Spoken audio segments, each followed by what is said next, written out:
ಎಲ್ಲರೂ ನಮಸ್ಕಾರ. ಈ ಪಿಕ್ಚರು ಡಿಸೆಂಬರ್ 12ನೇ ತಾರೀಕು ರಿಲೀಸ್ ಅಂತ ಕೇಳ್ಪಟ್ಟೆ. ಆ ದಿನ 2-3 ವಿಶೇಷಗಳಿದೆ. ಒಂದು, ದರ್ಶನ್ ಅವ್ರದ್ದು ಡಿ ಬಾಸ್ ಅವ್ರದ್ದು ಡೆವಿಲ್ ಚಿತ್ರ, ಅದು ದೊಡ್ಡ ಮಟ್ಟದಲ್ಲಿ ಪಿಕ್ಚರ್ ಮಾಡಿದ್ದಾರೆ. ಆ ಪಿಕ್ಚರ್ ಜೊತೆಲಿ ಈ ಪಿವಟ್ ಜೊತೆ ಬಿಡ್ತಾರೆ ಅಂದರೆ ಇವ್ರಿಗೊಂದು ಮೀಟ್ರ್ ಬೇಕು. ಯಾಕಂದರೆ ಅವ್ರ ಜೊತೆಲಿ ಸಾಮಾನ್ಯ ಬೇರೆ ದೊಡ್ಡ ಪಿಕ್ಚರ್ ಬಿಡೋಕ್ಕೆ ಯೋಚನೆ ಮಾಡ್ತಾರೆ, 1 ವಾರ 2 ವಾರ ತಲ್ಲಿ ಬಿಡ್ತಾರೆ. ಈಗ ಹಂಗಿರೋಗ ಇವರು ಆ ಪಿಕ್ಚರ್ನ ಬಿಟ್ಟಿದ್ದಾರೆ ಅಂದರೆ ಇಡೀ ತಂಡಕ್ಕೆ ದೊಡ್ಡ ಮೀಟ್ರ್ ಇದೆ. ಹಾಗಾಗಿ ಪಿಕ್ಚರು ಅದೊಂದು. ಇನ್ನೊಂದು, ಆ ದಿನ ನಮ್ಮ ಕರ್ನಾಟಕದ ಹೆಮ್ಮೆಯ ಮಗ ತಮಿಳ್ನಾಡಲ್ಲಿ ಹೋಗಿ ದೊಡ್ಡ ಸೂಪರ್ ಸ್ಟಾರ್ ಆಗಿರೋಂಥ ರಜನಿಕಾಂತ್ ಅವರು ಹುಟ್ಟಿದ ಹಬ್ಬ ದಿನ ಬೇರೆ ಅವತ್ತು. ಅವರು ಏನೋ ಹೋಗಿ ತಮಿಳ್ನಾಡಲ್ಲಿ ದೊಡ್ಡ ಸೂಪರ್ ಸ್ಟಾರ್ ಆಗಿದ್ರು ಕೂಡ ಹುಟ್ಟಿದ್ದು ನಮ್ಮ ಮನೇಲಿ. ಆದ್ದರಿಂದ ಅದ್ರ ಬಗ್ಗೆ ಹೇಳಿದೆ ನಾನು. ಹಂಗಾಗಿ ನೋಡಿ, ಈ ಪಿಕ್ಚರ್ ಕೂಡ ಅದೇ ಥರ ಅವರ ಅಲ್ಲೊಂದು ದೊಡ್ಡ ಮಟ್ಟ, ಇಲ್ಲೊಂದು ದೊಡ್ಡ ಮಟ್ಟ, ಇದು 3ನೇದು ಒಂದು ಮಟ್ಟಕ್ಕೆ ಪಿಕ್ಚರು ಆ ಲೆವೆಲ್ಗೆ ಬರುತ್ತೆ ಅಂದ್ಕೊಂಡಿದ್ದೀನಿ. ಬರಲಿ, ದೇವರಲ್ಲಿ ಬೇಡ್ಕೊತೀನಿ. ಹಾಗೆ ಈ ಪಿಕ್ಚರ್ ಸರ್ ಹೇಳ್ದಂಗೆ ಈ ಯಾವುದು ರಿಯಾಬ್ ನಾನಿರೋ ಕಡೆ ಎಲ್ಲ ವಾರಕ್ಕೊಂದ್ಸಲಿ ತಿಂಗಳಿಗೊಂದ್ಸಲಿ ರಿಯಾಬ್ ಅವ್ರ ಸೆಂಟ್ರನ್ನ ಕರೆಸಿ ನಮ್ಮಲ್ಲಿ ಅದಕ್ಕೊಂದು ಅವ್ರಿಗೆ ಸನ್ನಿವೇಶ ಅವ್ರಿಗೆ ತಿಳಿಸಿ, ಈ ಥರ ಹಂಗಿರ್ಬೇಕಂತ. ಅವ್ರು ಹೋಗೋಕ್ಕಾಗೋದಿಲ್ಲ, ಕರ್ಕೊಂಡಾಗ ಇಲ್ಲಿರೋರು ರಿಯಾಬಲ್ಲಿ ಬಿಟ್ಟು ತಿಂಗ್ಳಿಗೆ 15,000 20,000 ಕೊಡೋಕ್ಕಾಗಿಲ್ಲ ಅಂದ್ಬಿಟ್ಟು ನಾವೇ ನಮ್ಮದು ಒಂದು ದೊಡ್ಡದು ಒಂದು ಸೋಡ್ರಿ ಥರ ಒಂದು ರೂಮ್ ಇದೆ, ಅಲ್ಲೇ ಕರೆಸಿ ಕುಣಿಸಿ ಅವ್ರಿಗೆಲ್ಲ ಏನೇನು ಹೇಳ್ಬೇಕೆಲ್ಲ ಮಾಡಿ ರೆಡಿ ಮಾಡಿ ಅವ್ರನ್ನ ಕುಡಿಯೋದು ನಿಲ್ಸೋ ಥರ ಒಂದು ಟೀಮೇ ರೆಡಿ ಮಾಡ್ತೀವಿ. ಆ ಥರ ಒಂದು ವಿಷಯನ ಇವ್ರು ಎಷ್ಟು ದೊಡ್ಡ ಮಟ್ಟಕ್ಕೆ ರಿಸ್ಕ್ ಎತ್ತಿ ಇಡೀ ಕರ್ನಾಟಕಕ್ಕೆ ತೋರಿಸ್ತಾರೆ ಅಂದರೆ ಈ ಟೀಮ್ಗೆ ಒಂದು ಕಂಗ್ರ್ಯಾಚುಲೇಷನ್ ಹೇಳಬೇಕು.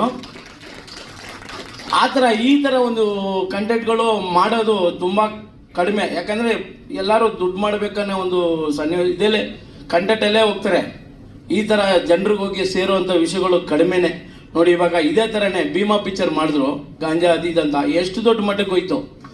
ಆ ಥರ ಒಂದು ಗಟ್ಸ್ ಬೇಕು, ಜನರಿಗೆ ಎತ್ತು ತೋರಿಸೋಂಥ ಒಂದು ಗಟ್ಸ್ ಬೇಕು. ಆ ಗಟ್ಸಲ್ಲಿ ಬಂದು ಭೀಮಾ ದೊಡ್ಡ ಮಟ್ಟದಲ್ಲಿ ಇಟ್ಟಾಯಿತು. ಸೇಮ್ ಇದೇ ಥರ ಗಾಂಜಾ ಹೊಡ್ಕೊಂಡು ಇದಂತ ಅದರಲ್ಲೂ ತೋರಿಸಿದ್ದಾರೆ. ಆ ಥರ ಒಂದು ಗಟ್ಸ್ ಇದ್ರೆ ಮಾತ್ರ ಇಂಥ ಒಂದು ಪಿಕ್ಚರ್ ಮಾಡೋಕ್ಕಾಗೋದು. ನಮ್ಮ ಕಾರ್ತಿಕ್ ಮತ್ತು ಅವ್ರ ತಂಡಕ್ಕೆ ಗಟ್ಸ್ ಇದೆ ಅಂತ ನಾನು ಒಪ್ಕೊಂಡೆಪ್ಪ, ಸೂಪರ್. ಅದರಿಂದ ನನ್ನ ಕಡೆಯಿಂದ ಕೂಡ ಅವ್ರಿಗೊಂದು ದೊಡ್ಡ ಕಂಗ್ರ್ಯಾಚುಲೇಷನ್ ಹೇಳ್ತೀನಿ. ಪಿಕ್ಚರ್ ಕೂಡ ಬ್ಲ್ಯಾಕ್ ಬಸ್ಟರ್ ಹೊಡೀಲಿ. Thank you. ಸರ್. ನಿಮ್ಮ ಸಪೋರ್ಟ್ ಕೂಡ ಯಾವಾಗಲೂ ಹೀಗೆ ಇರಲಿ. ಇಲ್ಲ, ಅವರು ಕೇಳಿದಷ್ಟೇ ಸರ್ ನೀವು ಒಂದು ಸಾಂಗ್ ಆಡ್ಬೇಕಂದ್ರು ನಂಗೆ ಯೋಚನೆನೇ ಮಾಡಿಲ್ಲ, ನನಗೆ ಆಡೋಕ್ಕೂ ಬರಲ್ಲ. ಇದ್ರೂ ಟ್ರೈ ಮಾಡೋಣ ಅಂತ ಮಾಡಿದೆ. ಸರಿ ಆಯಿತು ಕಾರ್ತಿಕ್, ನೀನು ಹೇಳಿ ನಾನು ಬರ್ತೀನಿ ಅಂತ ಬಂದು ಅವರು ನನಗೂ ದೊಡ್ಡ ಪರಿಚಯ ಏನಿಲ್ಲ. ಸರ್ ಈ ಸರ ಒಂದು ಸಾಂಗ್ ಆಡ್ಬೇಕು ಸರ್ ನೀವು, ಪಿಕ್ಚರ್ ಬಗ್ಗೆ ಕೂಡ ಕೇಳಿಲ್ಲ ನಾನು. ಸಾಂಗ್ ಅಂದರು. ಬಿಡಪ್ಪ, ಒಂದು ಚಿತ್ರನಟನಾಗಿದ್ದ ನನ್ನ ಒಂದು ಸಿಂಗರ್ ಕೂಡ ಮಾಡ್ಬೇಕಂತ ಕರೀತಾರೆ. ನಾನು ಸಿಂಗರ್ ಅಂತ ಕೂಡ ಹೇಳ್ಕೊಬೋದಂತ ಒಂದು ಅವರು ಕೊಟ್ರಲ್ಲ. ಇವಾಗ ನನ್ನ ಟೈಟಲ್ ಆದಮೇಲೆ ನಾನು ಇವಾಗ ಸಿಂಗರ್ ತಾನೆ. ಹಂಗಾಗಿ ನಮ್ಗೆ ಆ ಒಂದು ಖುಷಿ ಕೂಡ ಕೊಟ್ಟರು ಆ ತಂಡದವರು. ತುಂಬ ಸಂತೋಷ ಆಯಿತು. Thank you sir. Sir thank you sir. ಅವರೆಲ್ಲ ಬ್ಲಸ್ಸಲ್ಲಿದ್ದರೆ ಅದು ದೊಡ್ಡ ಮಟ್ಟ ವಿಷಯ ಅಲ್ಲ, ಖುಷಿ. Thank you sir. ಕಂಗ್ರ್ಯಾಚುಲೇಷನ್ಸ್. ಅದು ದೊಡ್ಡ ಕಂಪ್ನಿಯಲ್ಲಿ ರಿಲೀಸ್ ಆಗ್ತಾ ಇದೆ. Thank you sir. ಅವ್ರ ಕೈ ತೋರಿಸಿದ್ರೆ ಹೋಯ್ತಾ, ಎಲ್ಲೋ ಹೋಯ್ತಾ ಬಿಡಿ ಅದು. Thank you. Prashanth sir. February start ಮಾಡಿದ್ರಿ, 25 ಜಾನ್ವರಿ ಶೂಟಿಂಗ್ ಮುಗಿಸಿದ್ರಿ. ಅದಾದಮೇಲೆ ಪೋಸ್ಟ್ ಪ್ರೊಡಕ್ಷನ್ ವರ್ಕು ಆಲ್ಮೋಸ್ಟ್ ಒಂದು 6 ಮಂತ್ಸ್ ಆಯಿತು. ಅದಾದಮೇಲೆ ಒಂದು ಮಾರ್ಕೆಟ್ ಸ್ಕ್ರೀನಿಂಗ್ ಗೋವಲ್ಲಿ ಪ್ಲೇ ಮಾಡಿದ್ರಿ ಫಿಲ್ಮ್ ಬಜಾರಲ್ಲಿ. ಅದಕ್ಕೆ ಪ್ಲ್ಯಾನ್ ಮಾಡ್ಕೊಂಡು I wanted to come December. Unexpectedly December 12th ಬರೋಣ ಅಂತ ನಾವು ಆಸೆ ಪಟ್ರಿ. ಸೊ ಇನ್ನೊಂದು ಬಿಗ್ ನೇಮ್ ಬಂತು. ಶುಡ್ ಬಿ ಬ್ಯಾಕಪ್ ಅಂತ ಒಂದು ಥಾಟ್ ಇತ್ತು. ವೈ ಶುಡ್ ಐ ಬ್ಯಾಕಪ್ ಅಂತ, ಯಾಕೆ ಹಿಂದೆ ಹೋಗೋದು, ನನ್ನ ಮೈಂಡಲ್ಲಿ ಅದಿತ್ತು ಡಿಸೆಂಬರ್ 12th ಬರಬೇಕು ಅಂತ. ಬರೋಣ ಪರವಾಗಿಲ್ಲ ಅಂತ ಬರ್ತಾಯಿಲ್ಲ ಅಷ್ಟೇ ಸರ್. ಟೈಟಲ್ಲು ಪಿಯೋಟ್ ಅನ್ನೋದು ಲೇಬಲ್ ಸರ್. ಒಬ್ಬರನ್ನ ಸ್ಮೋಕರು ಅಂತ ಬೈತೀವಿ, ಇಲ್ಲಾಂದರೆ ಒಬ್ರು ಪ್ರಾಸ್ಟಿಟ್ಯೂಟ್ನ ಏನು ಬೈತೀರಿ ಅಂತ ಲಾಸ್ಟಲ್ಲಿ ನಾವು ಯೂಸ್ ಮಾಡಿರ್ತೀವಿ. ಒಬ್ರೊಬ್ಬರನ್ನ ಲೇಬಲ್ ಮಾಡ್ತೀವಿ. ಅದೇ ಥರ ಕುಡುಕರನ್ನ ಲೇಬಲ್ ಮಾಡ್ತಾರೆ. ಆ ಲೇಬಲ್ ಮಾಡಬಾರ್ದು ಅಂತ ಈ ಫಿಲಿಮ್ ಮಾಡಿದ್ದೀನಿ ಸರ್. ಪಿಯೋಟ್ ಅನ್ನೋದು ಲೇಬಲು. ಹೌದು ಸರ್. ಅಂದರೆ ನಾನು ಚಿಕ್ಕ ವಯಸ್ಸಿಂದ ಆಲ್ಕೋಹಾಲಿಕ್ ಪೀಪಲ್ನ ತುಂಬ ಜನ ನಾನು ನೋಡಿದ್ದೀನಿ. ಅಂದರೆ ಅವ್ರನ್ನ ಅರ್ಥ ಮಾಡ್ಕೊಳೋಣ ಅಂತ ಪ್ರಯತ್ನನೇ ಈ ಫಿಲಿಮ್ ಆ್ಯಕ್ಚುಲಿ.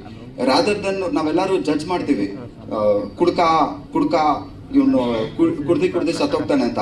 ಬಟ್ ಅವ್ನು ಏನಕ್ಕೆ ಕುಡಿತಾನೆ, ಅವ್ನು ಕುಡಿಯೋದ್ರಿಂದ ಅವ್ನು ಬದುಕ್ತಿದ್ದಾನೆ ಅಂತ ನನಗೆಲ್ಲೋ ಫೀಲಿಂಗ್ ಇತ್ತು. ಯಾಕಂದ್ರೆ ಅವನಲ್ಲಿ ಅಷ್ಟು ಪೇನ್ ಇದೆ. ಸೊ ಅದನ್ನ ಅಡ್ರೆಸ್ ಮಾಡಬೇಕು, ಈ ಟಾಪಿಕ್ನ ನಾವು ಮಾತಾಡೋಣ ಅನಿಸ್ತು ಸರ್. ಅದಕ್ಕೆ ನಾನು ಈ ಸಬ್ಜೆಕ್ಟು ಮಾಡಬೇಕು ಅಂತ ಅನಿಸ್ತು ಸರ್. ಫಸ್ಟ್ ಫಿಲಿಮ್ ಆಗಿ ಇದು ಮಾಡೋಣ ಅಂತ ಅದು ಒಂದು ರೀಸನ್ ಸರ್.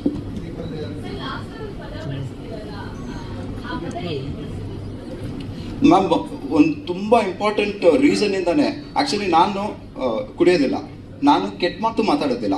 ಬಟ್ ಆದರೂ ಅಲ್ಲಿ ತುಂಬ ರಿಕ್ವೈರ್ಮೆಂಟ್ ಇತ್ತು. ಆ ಸಿಚುವೇಶನಲ್ಲಿ ಫಿಲಿಮ್ ನೋಡಿದ್ರೆ that's an interval scene ma'am.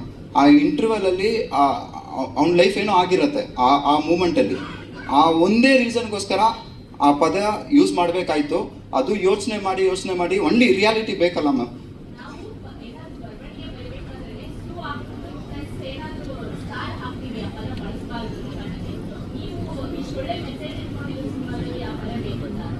Ma'am, ಆ ಪಾಯಿಂಟಲ್ಲಿ ಅದು ಎಲ್ಲೋ ಒಂದು ಕಡೆ ಬೇಕಾಗಿತ್ತು ಅನಿಸ್ತು, ಅದಕ್ಕೆ ಇಟ್ರಿ. ಎನಿವೇ ನಿನ್ನೆ ಸೆನ್ಸರ್ ಆಯಿತು ಮ್ಯಾಮ್, ಆ ವರ್ಡ್ನ ರಿಮೂವ್ ಮಾಡಿದ್ದೀವಿ ಮ್ಯಾಮ್. ಸೆನ್ಸರ್ ತೆಗ್ತಾಯಿತ್ತು, U/A ಸಿಕ್ಕಿದೆ. ನಾಳೆ ಅದೇ ಆ ವರ್ಡ್ ಮ್ಯೂಟ್ ಮಾಡ್ತಾ ಇದ್ದೀನಿ.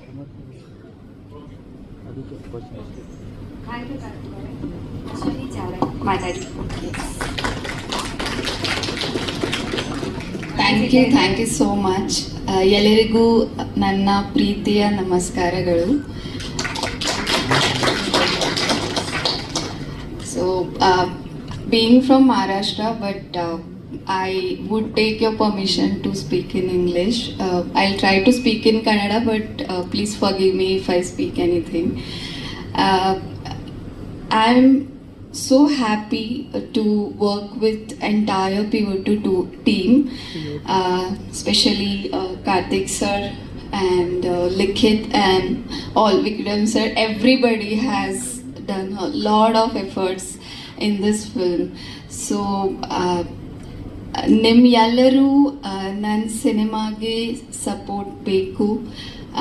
This cinema we are not promoting alcoholism, but is from this story we are giving very good message also. So I feel everybody from, I think, globe can relate with this topic. So ಎಲ್ಲರಿಗೂ please support ಮಾಡಿ and ಥಿಯೇಟರ್ಗೆ ಹೋಗಿ ನಿಮ್ಮ cinema ನೋಡಿ and support ಮಾಡಿ. Thank you so much. ಎಲ್ಲರೂ ಕೇಳ್ತಾ ಇದ್ರು ಯಾಕೆ ನನ್ನನ್ನು ಚೂಸ್ ಮಾಡಿದ್ರು ಅಂತ. ನಮ್ಮ ಡೈರೆಕ್ಟರ್ನಾಗಲಿ ನಮ್ಮ ಪ್ರೊಡ್ಯೂಸರ್ ಆಗಲಿ ಆಲ್ರೆಡಿ ನೋನ್ ಫೇಸ್ ಯಾರಾದರೂ ಆಗಿದ್ರೆ ಇಷ್ಟೊತ್ತಿಗೆ ಈ ಸಿನಿಮಾಗಿರೋ ಹೈಪೇ ಬೇರೆ ಇರ್ತಾ ಇತ್ತು. ಸೊ ಈ ಸಿನಿಮಾಗೆ ಒಂದು ಬ್ಲ್ಯಾಕ್ ಮಾರ್ಕ್ ಆಗಬಾರ್ದು ಅನ್ನೋದಕ್ಕೆ ನಾನು ಎಷ್ಟು ಎಫರ್ಟ್ ಹಾಕ್ಬೋದೋ ಅಷ್ಟು ಎಫರ್ಟ್ ಹಾಕಿದ್ದೀನಿ.